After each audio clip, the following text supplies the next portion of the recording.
ചിറ്റാറ്റുകര ഗ്രാമപഞ്ചായത്തിലെ 18-ാം വാർഡിലെ സ്ഥാനാർത്ഥി ലൈബി സാജുവാണ് നമ്മളോടൊപ്പം ചേരുന്നത്. കഴിഞ്ഞ കാലയളവിൽ പഞ്ചായത്തിൻ്റെ ആരോഗ്യ വിദ്യാഭ്യാസ സമിതിയുടെ ചെയർപേഴ്സണായിരുന്നു. കഴിഞ്ഞ കാലയളവിൽ പ്രശംസനീയമായ പ്രവർത്തനങ്ങൾ നടത്തിക്കൊണ്ടാണ് വീണ്ടും ജനങ്ങളോടൊപ്പം ചേരുന്നത്. എന്തു പറയുന്നു കഴിഞ്ഞ കാലയളവിലെ പ്രവർത്തനങ്ങളെക്കുറിച്ച്? കഴിഞ്ഞ 5 വർഷക്കാലം എന്ന് പറയുന്നത് 2020 കോവിഡ് കാലഘട്ടത്തിലാണ് ഭരണസമിതി നിലവിൽ വന്നത്. കോവിഡിൻ്റെ മൂർധന്യ അവസരത്തിലാണ് ഞങ്ങൾ സ്ഥാനമേൽക്കുന്നത്. ചിറ്റാറ്റുകര ഗ്രാമപഞ്ചായത്ത് കോവിഡ് രോഗികൾക്ക് വേണ്ടി അന്ന് കമ്മ്യൂണിറ്റി കിച്ചനും അതുപോലെ തന്നെ CFLTM എല്ലാം രൂപീകരിച്ച് വളരെ നല്ല രീതിയിലുള്ള പ്രവർത്തനം കാഴ്ചവെക്കാനായിട്ട് നമുക്ക് സാധിച്ചിട്ടുണ്ട്. മാതൃകാപരമായി തന്നെയാണ് അത് നടത്തി പോന്നിരിക്കുന്നത്. ആരോഗ്യ വിദ്യാഭ്യാസ മേഖലയെക്കുറിച്ച് പറയുകയാണെങ്കിൽ നമ്മുടെ പട്ടണം മേഖലയിൽ 4 വാർഡുകളാണുള്ളത്. പട്ടണം തെക്ക്, വടക്ക്, പട്ടണം സെൻറ്റർ, പട്ടണം പടിഞ്ഞാറ്. ഈ 4 വാർഡിനും കൂടിയാണ് ഒരു പട്ടണം ഗവൺമെൻറ് GLPS നിലവിലുള്ളത്. 2018 പ്രളയകാലത്ത് ഈ പ്രദേശം മാത്രമാണ് വെള്ളം കയറാതിരുന്ന ഭാഗം. അപ്പോൾ 4 വാർഡുകളിൽ നിന്നുള്ളവർ വന്ന് താമസിച്ചിരുന്നത് നമ്മുടെ ഈ പട്ടണം ഗവൺമെൻറ് LP സ്കൂളിലായിരുന്നു. അവിടെ അന്നത്തെ സൗകര്യങ്ങൾ പോരാ എന്ന് തോന്നിയതിൻ്റെ അടിസ്ഥാനത്തിൽ നമ്മൾ അവിടെ ഈ കഴിഞ്ഞ മാസമാണ് അവിടെ ഒരു ഓഡിറ്റോറിയം നമ്മൾ നിർമ്മിക്കുകയുണ്ടായി. 47 ലക്ഷം രൂപയാണ് അതിനുവേണ്ടി നമ്മൾ ചിലവഴിച്ചത്. അതിനോടൊപ്പം തന്നെ മുസ്രീസിൻ്റെ പൈതൃകം എന്ന് പറഞ്ഞ് 4 വാർഡിലായിട്ടാണ് വ്യാപിച്ചു കിടക്കുന്നത്.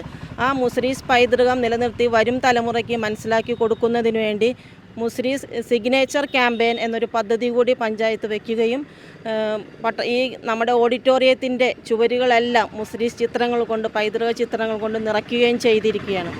തുടർന്ന് ഇനി അവിടെ നടത്താനുള്ള നമ്മുടെ പട്ടണം ഗവൺമെൻറ് LP സ്കൂളിൻ്റെ പുനർനിർമ്മാണമാണ്. നിലവിൽ പഴയൊരു കെട്ടിടമാണ് അവിടെ ഉള്ളത്. അത് നല്ല രീതിയിലുള്ള ഹൈടെക് ആക്കി മാറ്റണം. അതിനുള്ള പ്രവർത്തനങ്ങൾ ഇനി മുന്നോട്ട് കാഴ്ചവെക്കുന്നതായിരിക്കും. ആരോഗ്യ മേഖലയെക്കുറിച്ച് പറയുകയാണെങ്കിൽ നമ്മുടെ FHCയിൽ നിലവിൽ 3 ഡോക്ടേഴ്സാണ് ഉണ്ടായിരുന്നത്. ഉച്ചവരെയായിരുന്നു അവിടെ OP സേവനം ഉണ്ടായിരുന്നു. നമ്മളത് വൈകിട്ട് 6 മണി വരെ ആക്കുകയും പുതിയൊരു ലാബ് അവിടെ തുടങ്ങുകയും ചെയ്തു. അതുപോലെ തന്നെ നമ്മൾ ലാബിൽ 2 സ്റ്റാഫിനെ അഡീഷണലായിട്ട് നിയമിക്കുകയും ഒരു ഫാർമസിസ്റ്റിനെ നിയമിക്കുകയും ചെയ്തു. FHCയുടെ പ്രവർത്തനം നല്ല രീതിയിൽ തന്നെ നടന്നു പോകുന്നുണ്ട്.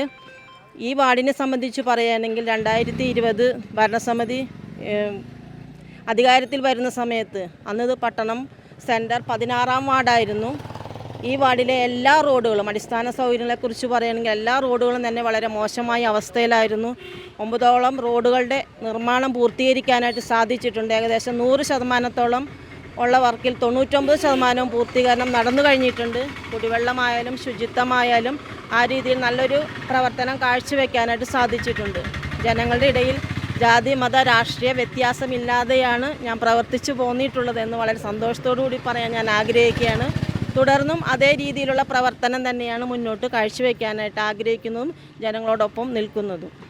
പുതിയ എന്തെങ്കിലും വികസന പദ്ധതികൾ നമ്മളുടെ ഈ വാർഡുമായി ബന്ധപ്പെട്ട് നമുക്ക് നടപ്പിലാക്കുവാനായിട്ടുണ്ടോ? പുതിയ വികസന പദ്ധതി എന്ന് പറയുന്നത് ഞാനിപ്പോൾ പറഞ്ഞ ഗവൺമെൻറ് LP സ്കൂൾ നല്ലൊരു 2 നില കെട്ടിടമാക്കി മാറ്റണം എന്നുള്ളൊരാഗ്രഹമുണ്ട്. അതോടൊപ്പം തന്നെ വാർഡിലൊരു വായനശാല രൂപീകരിക്കണം. കുട്ടികൾ കളിസ്ഥലത്തിൻ്റെ കാര്യം പറഞ്ഞു, പക്ഷേ പഞ്ചായത്തിന് തനതായ സ്ഥലമില്ല എന്നുള്ളൊരു പോരായ്മയുണ്ട്. എന്നാലും അത് നടപ്പിൽ വരുത്തുന്നതിന് വേണ്ടിയുള്ള നമ്മുടേതായ പരിശ്രമങ്ങൾ തീർച്ചയായിട്ടും നടത്തും. മറ്റ് ബ്ലോക്ക് പഞ്ചായത്തിൻ്റെയും ജില്ലാ പഞ്ചായത്തിൻ്റെയും ഒക്കെ ഫണ്ടുകളെല്ലാം നമുക്കിതിന് വിനിയോഗിക്കാനായിട്ട് സാധിച്ചിട്ടുണ്ട്. നമ്മളെ സംബന്ധിച്ച് പറയുകയാണെങ്കിൽ MLA MP ഫണ്ട് ഒന്നും തന്നെ ലഭിച്ചിട്ടില്ല. പല പ്രാവശ്യം MLAയുടെ MPയുടെ അടുത്ത് നമ്മൾ പോയിരുന്നു. സ്ട്രീറ്റ് ലൈനിൻ്റെ കാര്യമായിട്ടും റോഡിന് വേണ്ടിയെല്ലാം പോയിരുന്നു. എസ്റ്റിമേറ്റ് എടുത്ത് പല പ്രാവശ്യം പോയെങ്കിലും 1 രൂപ പോലും നമുക്ക് അതിൽ നിന്ന് ലഭിച്ചില്ല. പഞ്ചായത്തിൻ്റെ ഫണ്ട് ഉപയോഗിച്ച് മെയിൻ്റനൻസ് ഫണ്ടും തനത് ഫണ്ടും ഉപയോഗിച്ചാണ് ഈ പ്രവർത്തനങ്ങളെല്ലാം 1,35,325 രൂപ അടിസ്ഥാന സൗകര്യങ്ങൾക്ക് വേണ്ടി ഈ വാർഡിൽ ഉപയോഗപ്പെടുത്താനായിട്ട് എനിക്ക് സാധിച്ചിട്ടുണ്ട്. തുടർന്നുള്ള പ്രവർത്തനങ്ങൾക്കും അതുപോലെ തന്നെ MLA MPയും സമീപിക്കും, കിട്ടുമെന്ന് നമ്മൾ പ്രതീക്ഷിക്കുന്നു. അവർ തരുമെന്നുള്ളൊരു പ്രതീക്ഷ മനസ്സിലുണ്ട്. അവരുടെ എല്ലാം സഹകരണത്തോടു കൂടി തന്നെ നമ്മുടെ സ്കൂളിൻ്റെ കെട്ടിടവും മറ്റുള്ള കാര്യങ്ങളും പ്രവർത്തനങ്ങളും നടത്തിക്കൊണ്ടു പോകും. ജില്ലാ പഞ്ചായത്തിൽ നിന്നും ഒരു 10 ലക്ഷം രൂപ ഒരു റോഡിന് വേണ്ടി നമുക്ക് ലഭിച്ചിട്ടുണ്ട്. ബ്ലോക്ക് പഞ്ചായത്തിൽ നിന്നും 5 ലക്ഷം രൂപയുമാണ് ത്രിതല പഞ്ചായത്ത് സംവിധാനം വഴി നമുക്ക് മറ്റ് ഫണ്ടുകളായിട്ട് ലഭിച്ചിട്ടുള്ളത്. സ്ട്രീറ്റ് ലൈൻ 3,60,000 രൂപ പഞ്ചായത്തിൻ്റെ തനത് ഫണ്ട് ഉപയോഗിച്ചാണ് നമ്മൾ സ്ട്രീറ്റ് ലൈൻ വലിച്ചത്. ഒരു പ്രധാനപ്പെട്ട റോഡാണ് ചിറ്റാറ്റുകര പഞ്ചായത്തിലെ തന്നെ ഇത്തിൽപ്പറമ്പ് പോസ്റ്റ് ഓഫീസ് റോഡ്. അതിനുവേണ്ടി MLA പല പ്രാവശ്യം സമീപിച്ചെങ്കിലും ഫണ്ട് തരാമെന്ന് പറഞ്ഞു. 3 പ്രാവശ്യം എസ്റ്റിമേറ്റ് എടുത്തു, പക്ഷെ നമുക്ക് ലഭിച്ചില്ല. അവസാനം ആ റോഡിൻ്റെ വളരെ വളരെ ബുദ്ധിമുട്ടായിരുന്നു അതിലുള്ള യാത്ര. അത് പരിഹരിക്കുന്നതിന് വേണ്ടി പഞ്ചായത്ത് ഭരണസമിതി ഒറ്റക്കെട്ടായി തനത് ഫണ്ടിൽ നിന്ന് 10 ലക്ഷം രൂപയെടുത്ത് അതിൻ്റെ നിർമ്മാണവും നമ്മൾ പൂർത്തീകരിച്ചിട്ടുണ്ട്. ഇനി ചുരുക്കം 1-2 റോഡിൻ്റെ ബാക്കി ഭാഗങ്ങൾ മാത്രമാണ് തീർക്കാനുള്ളത്. ബാക്കി വാർഡിലെ എല്ലാ റോഡുകളും തന്നെ നമുക്ക് നല്ല രീതിയിൽ ചെയ്ത് തീർക്കാൻ സാധിച്ചിട്ടുണ്ട്. നല്ലൊരു സേവനം ജനങ്ങൾക്ക് കാഴ്ചവെക്കാനും സാധിച്ചിട്ടുണ്ട് എന്നുള്ളൊരു ആത്മവിശ്വാസവും എനിക്കുണ്ട്. തുടർന്നും ജനങ്ങളോടൊപ്പം ഞാനുണ്ടാകും. നമ്മുടെ ഈ കഴിഞ്ഞ തവണ ഈ ലൈബി മെമ്പർ അധികാരത്തിൽ വരുമ്പോൾ നമ്മുടെ ഈ പട്ടണം പ്രദേശത്തുള്ള മുഴുവൻ റോഡുകൾ തകർന്ന് നാശോന്മുഖമാണ് കിടക്കായിരുന്നു.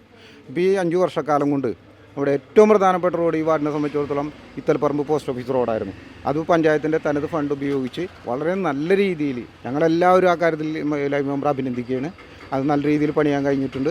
ഇപ്പോൾ അതിൻ്റെ അപ്പുറത്തോട്ടപ്പുറത്തുള്ള കാസിം മെമ്മോറിയൽ റോഡ്, ആ റോഡുകൾ ഇപ്പോൾ അതിൻ്റെ നവീകരണ പ്രവർത്തനങ്ങളായിട്ട് നടക്കുന്നു. വാരിക്കാട് റോഡ്, അവിടുത്തെ ഈ നമുക്ക് കുറച്ച് ജനങ്ങൾ തിങ്ങിപ്പാർക്കുന്ന ഒരു പ്രദേശമായിരുന്നു. ആ പ്രദേശത്ത് കാണപണത് കോൺക്രീറ്റായി എല്ലാ ഇതും ചെയ്ത് വളരെ നല്ല രീതിയിലുള്ള ഒരു പ്രവർത്തനങ്ങൾ നടത്താൻ കഴിഞ്ഞിട്ടുണ്ട്. അതുപോലെ തന്നെ വലിയ പ്രശ്നങ്ങൾ അഭിമുഖീകരിച്ചിരുന്നൊരു പ്രശ്നമാണ് ഈ വാരിക്കാട് നമ്മുടെ ഈ പോസ്റ്റ് ഓഫീസ് റോഡ്.